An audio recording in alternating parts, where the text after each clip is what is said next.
So I said that I would try to put together a little something with some drills.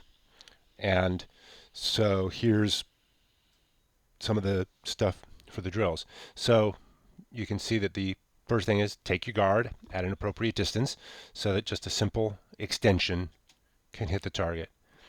And the target should be not just anywhere, but very specific spots. You can't see it very well, but there's a knot hole low that I was aiming at, and then higher up there it's the junction of the tree branch and the trunk.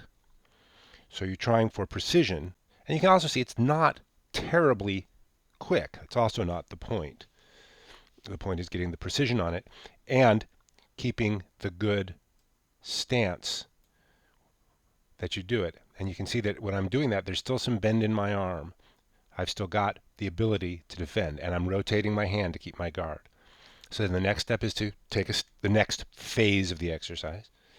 Take a step back, and then step in for the shot. Step in. And this is getting the distance and the form. And you can see I'm not taking a large step. Now I'm going further back and taking a step in again. Step in again. Different targets, but very specific targets. Hand, offhand, held in position. That's my standard dagger position for my left hand. Also, just bare hand. Changing the guards up there. But you can see that that in all of these, I'm keeping my defensive position with the hand. So when I'm coming in here on that guard, that attack, my opponent's blade should be outside of my blade. I've got my parry held up there. I'm not shooting straight because that becomes a low odds game. That's the distance for that shot. Just trying to get the power on it and the precision on it with the step. And you can see again, not a big step. And the hand is in the right position. Step to the side, same idea. Keeping the parries. And here, as I'm starting to do this offside stuff, or the step, you can see that my hand is now going to start coming into position to do the extra covers. That's with the attack, and my left hand starts to come to cover the line, which opens up.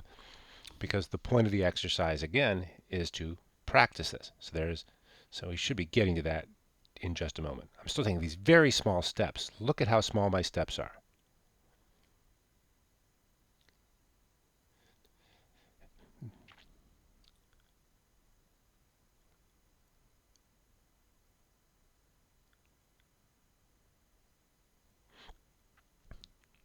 And then recover because I'm practicing coming in on the distancing on it.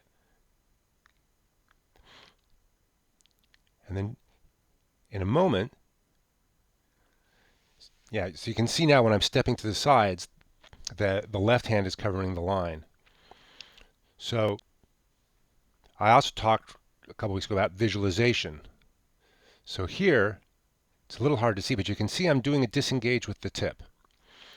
This is me visualizing my opponent attack, and I'm taking the blade out to the side with the disengage and the attack. About to do it to the other side now, I think. Yep.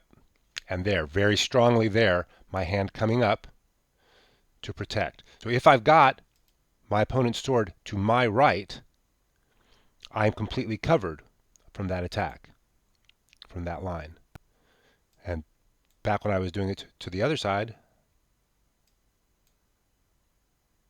same thing. With that disengage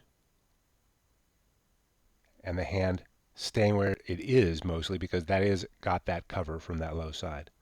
So that is sort of the thing I was talking about a couple of weeks ago about the slow steps, the focusing, not taking, stepping into range, but keeping the form good and visualizing where your opponent's going with it. So hopefully that's a little bit clearer than just talking about it like we did 2 weeks ago.